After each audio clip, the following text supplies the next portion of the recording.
बिस्मिल्लाहिर्रहमानिर्रहीम अल्लाहुम्मा सल्लि अला मुहम्मदिन व आले मोहम्मद। अस्सलाम वालेकुम मेरे पाकिस्तानियों, मैं सैयद कासिम जैदी हूँ। आप मेरा चैनल कासिम जैदी वर्ल्ड देख रहे हैं। मेरे पाकिस्तानियों, पाकिस्तान के हर दूसरे घर में एक मसला चल रहा है कि वज़न में कमी किस तरह से लाई जाए, किस तरह से नॉर्मल लोगों की तरह हम भी अपने वज़न को रिड्यूस कर सकते हैं और अपनी फ़िज़ीक को बेहतर से बेहतर कर सकते हैं। हर बंदे का तकरीबन यही जो है वो मतलब होती है कोशिश कि वो अट्रैक्टिव नज़र आए, स्मार्ट नज़र आए।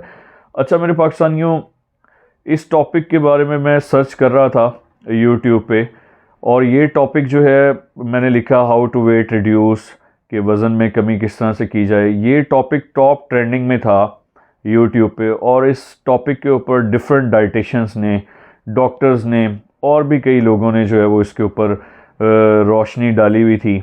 कुछ मेरा भी एक्सपीरियंस था, तो मैंने कहा क्यों ना अपने लोगों के साथ इसको शेयर किया जाए कि किस तरह से वो अपने वज़न में कमी ला सकते हैं। मैंने काफ़ी लोगों को सुना, काफ़ी उन लोगों की मतलब उन्होंने तरीक़ेकार बताए हुए थे, तो वो मैंने सब उसको मिक्सचर किया, और मिक्सचर करके तो मैंने सोचा कि मैं जो है वो आप लोगों के साथ शेयर करता हूँ। हो सकता है किसी का भला हो जाए और वो मुझे अपनी दुआओं में याद रखे। अच्छा, जो डाइटिशियंस थे, डॉक्टर्स थे या वो लोग थे, उन्होंने जो बताया हुआ था कि कार्बोहाइड्रेट्स को आपने बंद करना है। कार्बोहाइड्रेट्स में मतलब चावल भी आ जाते हैं, चीनी भी आ जाती है, रोटी भी आ जाती है, और उन लोगों ने कहा था कि टोटली जो है वो बेकरी आइटम्स जो है वो बंद करनी है आपने। और बेकरी आइटम आप सब लोगों को पता ही होगा कि क्या क्या चीज़ें होती हैं। अच्छा, ये सब कुछ तो मैं सुनता रहा। इसके बाद मैं आपको बताऊंगा कि किस तरह से आपने करना है।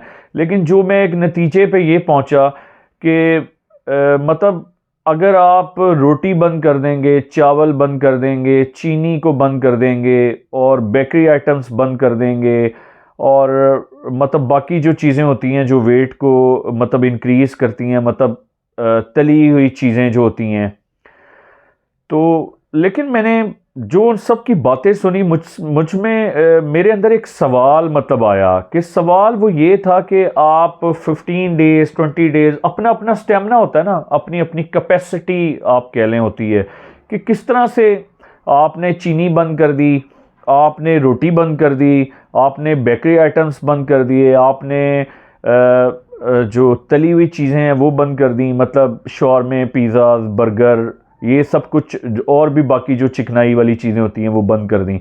लेकिन मेरे पाकिस्तानियों, अगर आप इसको मतलब गौर से मतलब यानी कि मेरी बात को आपने समझना है कि आप एक लिमिट तक इन चीज़ों को बंद कर सकते हैं। कुछ लोग होते हैं इतने स्ट्रांग कि वो फॉरएवर जो है वो इन चीज़ों को स्किप कर देते हैं, मतलब बिल्कुल नहीं खाते इन चीज़ों को। लेकिन आप मुझे एक बात बताएं कि मैं तो अपनी अगर बात करूं तो मैं तो 10 डेज़, 5 डेज़, 6 डेज़ और शायद इससे भी कम इन चीज़ों से दूर रह सकता हूं। लेकिन अल्टीमेटली फिर मैं क्या करूंगा कि मैं इन चीज़ों को खाना शुरू कर दूं। होता क्या है? होता ये है कि जी हमने एक थोड़ा सा इमोशनल होके, मोटिवेट होके कि नहीं जी हमने अपना बेली फैट्स कम करने हैं, हमने अपना वेट रिड्यूस करना है, हमने एक्टिव रहना है, स्मार्ट होना है ताकि हम अच्छा नज़र आएँ, तो हम इमोशनल होके ये सारी चीज़ें स्टार्ट तो कर देते हैं। चीनी बंद, चावल बंद, रोटी बंद, और चिकनाई तली हुई चीज़ें बंद, बेकरी आइटम्स बंद, फलाना ढिमकाना। होता क्या है, 10-15 दिन, 20 दिन वो मोटिवेशन रहती है।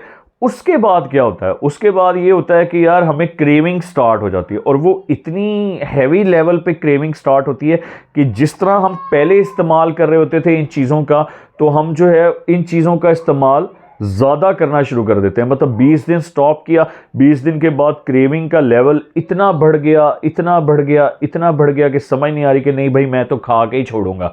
फिर हम वो खाते हैं, तो हम जो नॉर्मल रूटीन में हम खा रहे होते हैं इन चीज़ों को, उससे हम ज़्यादा इनका जो है ना इनटेक करना शुरू कर देते हैं। पिज़्ज़ाज, बर्गर, शॉर्मास, चीनी, रोटी, चावल, ETC जो कुछ भी होता है। तो अच्छा, मतलब जब हम वो ज़्यादा खाते हैं तो डेफिनेटली वो हमें नुकसान भी उतना ही मतलब पहुँचाएंगी।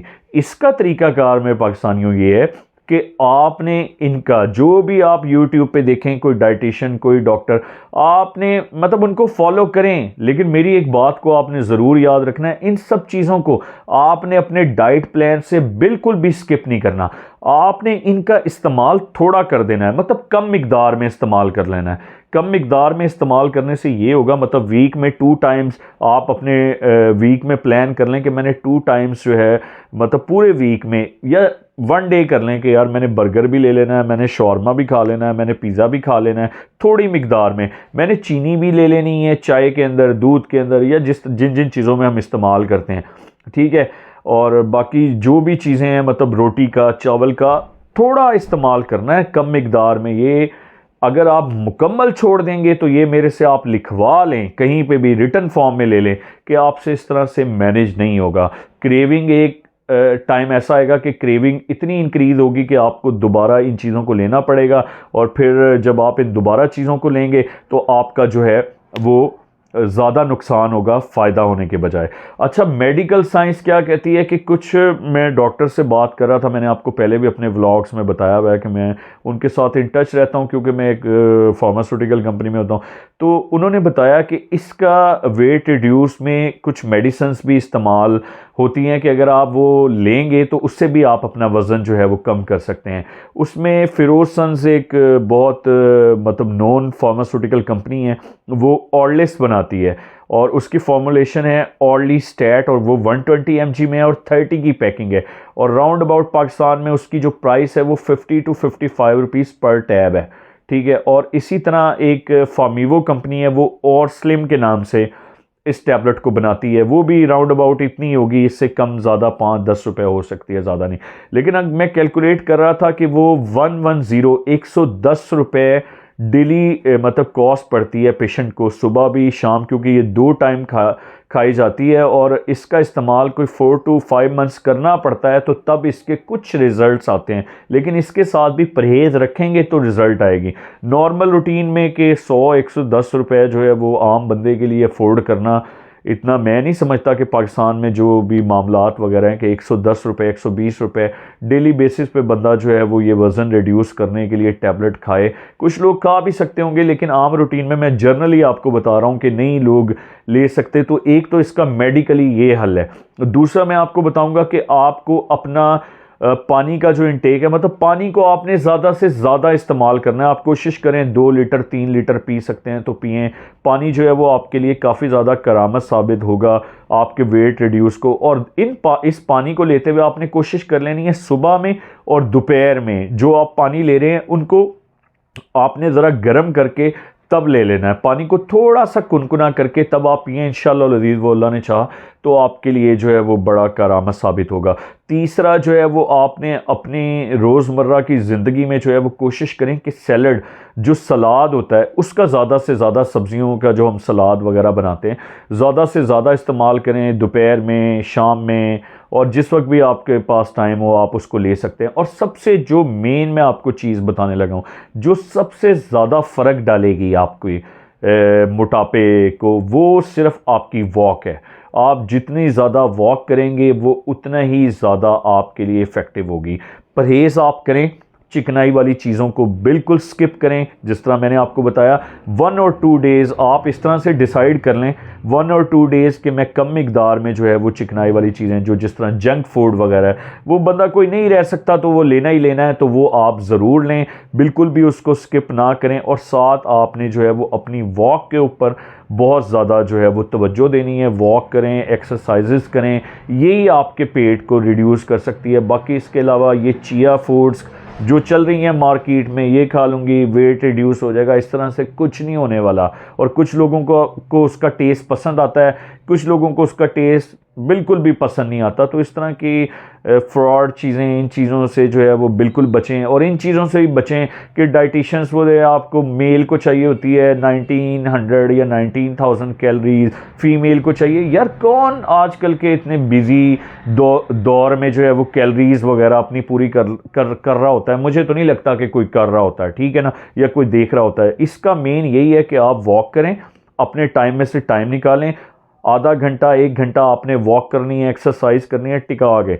दूसरा आप जो है वो गर्म पानी का इस्तेमाल करें। तीसरा आप अपनी लाइफ में से जो है वो कार्बोहाइड्रेट्स और ये बेकरी आइटम्स, चिकनाई वाली चीज़ें, इनको थोड़ी मिकदार में कर दें, बिल्कुल ना छोड़ें। और इंशाल्लाह आप देखिएगा कि अल्लाह पाक जो है ना वो बहुत जल्द, मतलब आपका ज़्यादा तो नहीं लेकिन आहिस्ता आहिस्ता स्लोली जो है ना वो आपका जो फ़ैट है ना वो इंशाल्लाह अज़ीज़ बिल्कुल ख़त्म हो जाएगा, ठीक है। और बाकी दूसरी एक और भी मैं आपको बात करूँगा कि मोटापा जो है ना वो हर बीमारी, जिस तरह कहते हैं ना कि फ़साद की जड़ होना, मोटापा जो है वो हर बीमारी के लिए फ़साद की जड़ है।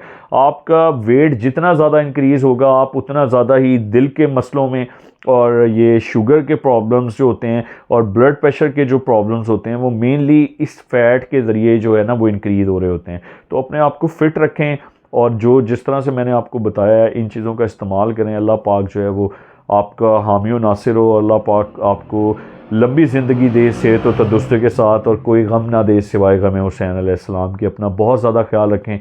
इंशाल्लाह नेक्स्ट व्लॉग में दोबारा मुलाकात होगी। जज़ाकल्लाह, अस्सलाम वालेकुम, खुदा हाफिज़।